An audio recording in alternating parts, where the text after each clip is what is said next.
오늘 본문인 이 마가복음 5장 전체에 보면은 3명의 문제 있는 사람이 등장을 하게 되죠. 이 세상에는 문제 없는 가정이나 문제 없는 사람은 아무도 없을 줄로 압니다. 정도의 차이가 있을 뿐 우리는 모두가 다 문제를 안고 살아가고 있습니다. 그것이 경제적인 부분이 될 수도 있고, 또 육체의 연약함이 될 수도 있고, 감정적으로 문제가 있을 수가 있고, 또 사람과의 관계의 어려움 속에서 문제가 오는 그러한 사람도 있습니다. 오늘 본문에도 심각한 문제를 갖고 예수님 앞에 나타난 세 사람이 등장을 합니다. 제가 다 읽지는 않았지만 첫 번째로 1절부터 등장하는 사람은 거라사의 그 광인이에요. 역사학자 요세포스에 따르면 예수님과 그의 제자들이 당도하였던 이 거라사 지방은 이 베레아 지방의 수도였고 주로 이방인들이 거주하는 지역이었다고 합니다. 그곳에서 예수님과 그의 제자들은 무덤 사이에 기거하고 있던 귀신 들린 한 사람을 맞닥뜨리게 됩니다. 그는 사실 모든 사람들로부터 완전히 배척당하고 포기된 채 어떻게 보면은 버려진 그러한 사람입니다. 잊혀진 사람이죠. 그 누구도 그를 도와줄 수 없는 아주 절망적인 상황 아래 놓여 있던 그러한 사람입니다. 그는 자신의 몸에 스스로 상처를 낼 만큼 그런 어두운 영적인 세력에 의해서 완전히 사로잡혀 버린 그러한 사람이었습니다. 그는 스스로의 힘으로는 도저히 그 악한 그 영적인 세력으로부터 빠져나올 수 없는 그런 안타까운 상황 아래에 놓여 있었던 사람입니다. 4절에 보면은 여러 번 고랑과 쇠사슬에 매었어도 쇠사슬을 끊고 고랑을 깨뜨렸음이라나 그래야 아무도 그를 제어할 힘이 없는지라 라고 말하고 있습니다. 귀신 들린 사람이나 이런 사람들은 이 몸이 굉장히 초인적인 힘이 나옵니다. 저도 예전에 신학교 다닐 때에 제주도로 전도여행 갔다가 귀신 들린 사람 잡고서는 거의 팀이 막 한 6, 7명이었던 것 같아요. 막 기도하는데 여자인데도 불구하고 한번 이렇게 막 몸부림치니까 다 나가 떨어지더라고요. 그래서 야, 이건 참 귀신 들렸다라는 그런 사람은 굉장히 그런 초인적인 힘을 갖고 있구나. 그래서 아무도 이 사람을 어떻게 제어할 수가 없는 사람이었습니다. 두 번째 사람은 오늘 우리가 본문에 읽은 사람 중에 보면 12해 동안 혈류증을 앓은 여인입니다. 이 여인은 자신의 그 혈류병을 아무도 고치지 못한다라는 것을 12해 동안 체험을 했던 그러한 여인입니다. 레위기 15장의 율법에 따르면 이 혈류병 걸린 여자는 부정한 사람으로 간주되고 그에게 이렇게 접촉하는 사람까지도 다 부정하게 됨을 생각할 때에 여러분 이 여인의 괴로움은 단지 그 육신의 괴로움만 있는 것이 아니었죠. 사회적으로부터 다 소외된 어떻게 보면 사람들로부터 철저히 격리되어져 있는 요즘 우리가 코로나 바이러스에 걸리면 격리되어서 따로 이렇게 생활해야 되는 것처럼 걸리면 2주나 3주 후면은 다시 코로나는 돌아올 수 있지만 이 여인은 그 병이 다 나을 때까지 기한이 언제일지 모르는 그동안 이렇게 가족들로부터도 모든 사람들로부터도 격리되어져 있는 삶을 산다라고 할 때에 얼마나 힘이 들었을까. 성경에 보면은 그 병을 고치기 위해서 많은 의사들을 만났지만 더 괴로움만 당하고 돈은 돈대로 다 상진하고 경제적으로도 관계적으로도 정말 굉장히 철저히 차단되어져 있는 그러한 삶을 살고 있는 여인이었습니다. 또 세 번째는 누굽니까? 야이로라고 하는 회당장의 그런 딸입니다. 그에게는 12살 먹은 외동딸이 있었습니다. 회당이란 유대인들의 포로 시기에 바벨론 포로 시기에 예루살렘에서 예배할 수 없었기 때문에 유대인들이 모인 마을마다 만들어진 어떻게 보면 그런 예배할 수 있는 처소입니다. 이곳에서는 예배가 있었고 교육이 있는 공간이었습니다. 나라를 잃었지만 하나님을 기억하고 하나님의 언약을 기억하기 위해 만들어진 장소였고 포로에서 돌아온 후에도 역시 예배와 교육의 장으로 그 역할을 계속 담당하고 있었던 곳입니다. 이러한 것의 대표인 야이로가 신분적으로도 높고 사람들로부터도 존경받는 그러한 인물이었음을 우리는 생각해 볼 수가 있습니다. 이러한 야이로의 딸이 그 병 앞에서 모든 그러한 처리를 하였지만 그럼에도 불구하고 차도를 보이지 못했습니다. 그래서 이 야이로가 마지막으로 결단 내린 것이 예수님을 모시고자 한 것입니다. 그러나 예수님께서 오시기 전에 그만 그 딸이 어떻게 됩니까? 생명이 끊어져 버렸습니다. 결국 그가 택한 길을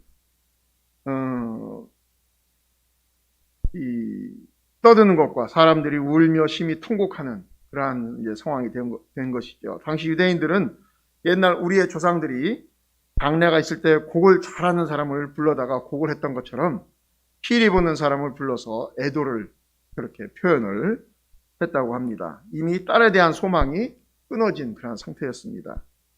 지금까지 살펴본 이 세 명의 사람들, 거라사의 광인, 12의 혈루증 걸린 여인, 또 딸의 죽음을 받아들여야 하는 이 아버지 된 이 야이로, 우리는 이들 속에서 그 아픔을 발견할 수가 있고 오늘날에도 똑같은 그러한 아픔들을 많은 사람들이 겪으면서 살아가고 있습니다. 어떻게 보면 우리 내 자신의 문제일 수도 있다라는 것입니다. 그래서 우리는 내 삶의 문제와 습관 앞에서 어떤 모습으로 우리가 그러면 살아가야 할 것인가? 자기의 삶의 문제와 또 어떤 습관 속에서 어떤 사람들은 거라사의 광인처럼 자신을 철저히 이렇게 올가매려고 하는 그런 사람이 있습니다.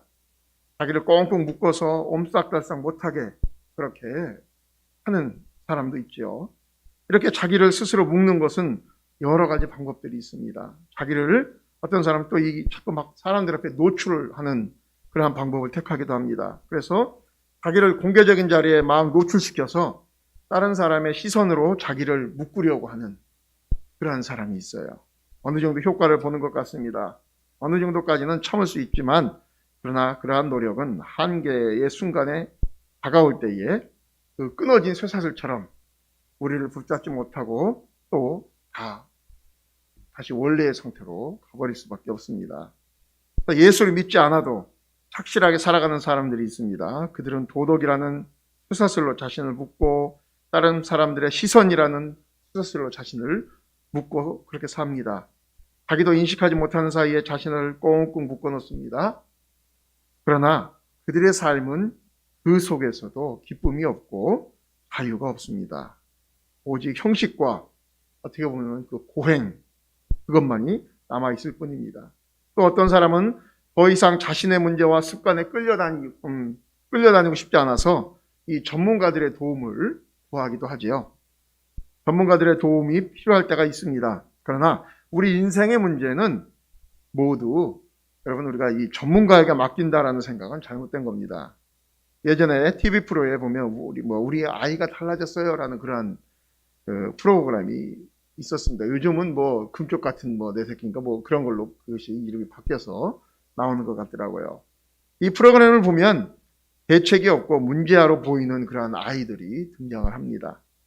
그러나 놀라운 것은 그 아이에게 문제가 있다기보다 그 아이를 관리하는 부모가 문제가 많은 경우들이 참 많습니다. 그래서 부모가 바뀌니까 아이가 바뀌는 경우가 참 많아요.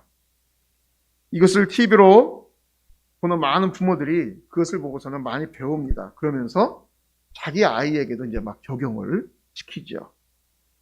어느 날 이 프로그램에 한 어머니가 나온 거에 제가 기억이 납니다. 이 어머니는 이 방송을 보고 자녀 양육의 그러한 방법을 바꿨습니다. 그리고 거기서 코칭하는 대로 잘 지켰습니다. 그리고 방방 곳곳에 그 내용들을 적어놓고 눈에 보이는 곳마다 아이 양육 방법을 철저히 지켰습니다. 그런데 놀라운 일이 벌어집니다. 그 아이가 정리 중독에 걸려버린 겁니다. 자기가 만든 규칙에서 벗어나는 것을 이 아이가 용납하지 못하는 거예요.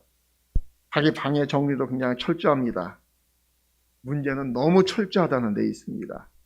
그 어머니는 전문가들의 조언을 듣기는 하였지만 자녀에 대한 관용과 허용 그 부분은 놓친 것입니다. 이처럼 전문가의 도움이 모든 것을 해결할 수 있는 것 같아 보이지만 그것이 전부가 아니라는 것입니다. 왜냐하면 영혼의 문제가 걸려있기 때문에 그렇습니다. 여러분, 죄인은 죄인을 치료할 수가 없습니다. 그렇기 때문에 스스로를 더 힘들게 하는 일도 치료한다는 명목 아래 행하게 됩니다. 내가 무엇인가를 해야만 한다라는 강박관념이 우리에게는 있습니다. 그래서 그렇게 해서 생겨난 것이 뭡니까? 성경에 보면은 율법주의가 그런 식으로 해서 생겨난 것입니다. 율법주의의 처음은 정말로 좋은 의도로 만들어졌습니다. 어떻게 하면 하나님의 말씀을 우리가 더 잘 지킬 수 있을까? 이것을 굉장히 고민하고 연구했습니다. 그래서 율법을 더 잘 지키기 위한 열정이 넘쳐서 여러 가지 수단들이 거기에 막 덧입혀진 겁니다. 예전에 제가 군에 있을 때 이 한겨울에 밖에 동초 근무를 나갈 때 밖에 날씨가 너무너무 추우니까 막 옷을 많이 껴 입습니다. 뭐 내복도 한 2개 껴 입고, 그 다음에 체육복 입고, 전투복 입고, 방한복 입고, 그러면은 무슨 눈사람 같이 막 이만해가지고 밖에 나갑니다. 그럼 나가다가 눈길에 넘어져가지고서는 넘어져 버리면은 누가 잡아서 이렇게 세워줘야만 일어날 수 있어요. 왜냐면 옷을 너무 많이 입어가지고 관절이 구부러지질 막 않을 정도로 그렇게 되어집니다. 마찬가지로 율법을 지키기 위해서 그 율법 안에 여러 가지 것들을 막 그 율법 그 위에다 막 덧입히다 보니까 나중에는 그 율법 안에 갇혀서 꼼짝도 못하면서 율법을 어긴 사람들을 오히려 정죄하고 어떨 때는 그 사람들을 잡아서 죽이기까지 하고 했던 걸 볼 수가 있습니다. 또 어떤 사람들은 이 모든 것을 또 포기하고 자기 마음대로 살아가는 그런 사람들도 있습니다.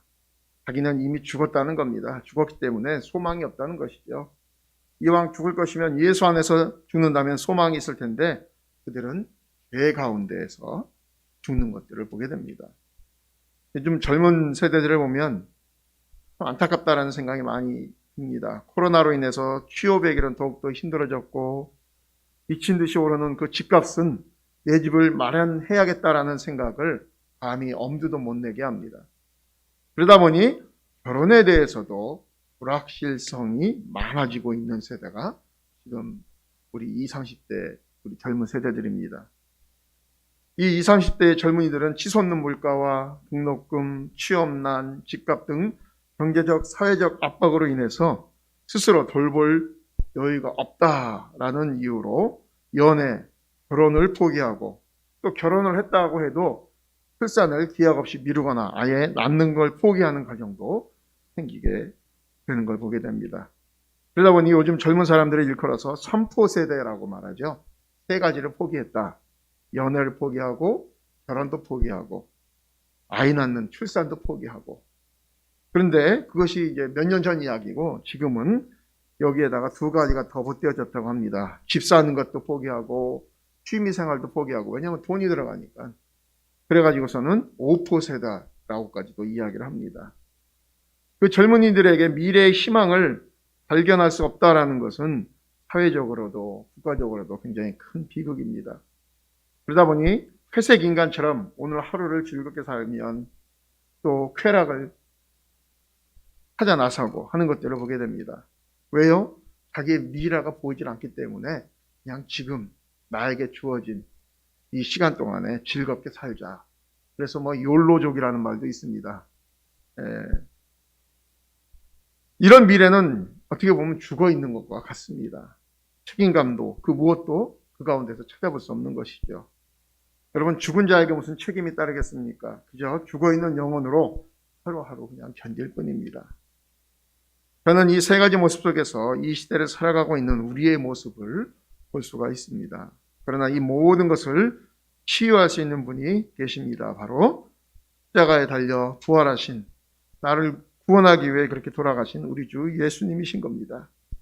우리가 그것을 믿기에 혹은 기대하기에 우리가 지금 이 시간 이곳에 모여서 또 하나님 앞에 예배하고 또 기도하는 것입니다.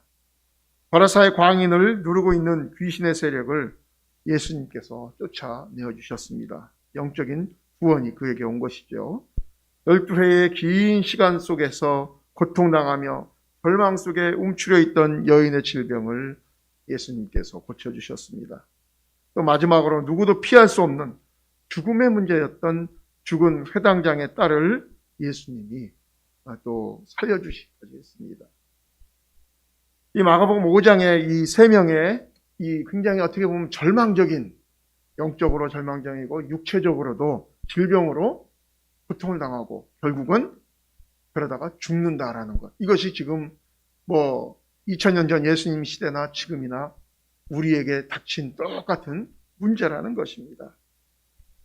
그래서 그 시대나 지금이나 우리 인간들에게 있어서 가장 큰 고민, 아까 오포 세대 이야기도 했지만 그것보다도 더 가장 근본적이고 큰 우리의 풀어야 될 숙제는 바로 그 세 가지이죠. 그런데 그 세 가지를 우리 하나님께서 예수님을 통해서 한 번에 해결을 해 주신 것이기에 여러분 우리에게 있어서는 얼마나 정말 감사하고 큰 은혜를 입은 것인지 모릅니다. 그래서 이제 우리가 이 세상을 살아갈 때에 우리가 그 모든 것들을 또 감당해야 됩니다. 귀신이 떠나가고 삶의 질병에서 노임받고 죽음을 해결할 수 있는 그 예수님, 그분을 우리가 항상 끝까지 붙들고 의지하며 나가는 것이 어떻게 보면 지금 이 시대가 더 절박한 세대가 아닌가라는 생각을 해봅니다. 믿고 간구하는 모든 성도들에게 우리 하나님께서는 은혜를 주십니다. 성령을 주시고요. 그래서 어떻게 보면 이 절망이 없는 이 시대, 이 코로나로 인해서 지금 1년이 넘도록 우리의 모든 신경은 다 어떻게 보면 거기에 가 있고 소망함이 빨리 이것이 좀 없어졌으면 좋겠다 하는 게 온 인류의 지금 소망인데, 그러나 그것보다도 더 큰 소망은 바로 우리죠. 예수님이시고 하나님이시라는 것이죠. 그래서 우리가 항상 그들이 마가복음 5장에 나와 있던 이 세 명의 사람들이 예수님을 만났을 때 그들의 가장 큰 문제들이 해결됐던 것처럼 우리가 매 시간, 매 순간 우리의 문제를 주님 앞에 내려놓고 주님만이 나의 왕이시요 나의 해결자이시고 나의 구원자이심을 믿으며 의지하며 감사하는 삶이 저와 여러분들의 삶 가운데 늘 충만하게 넘쳐나길 주님의 이름으로 축원드립니다.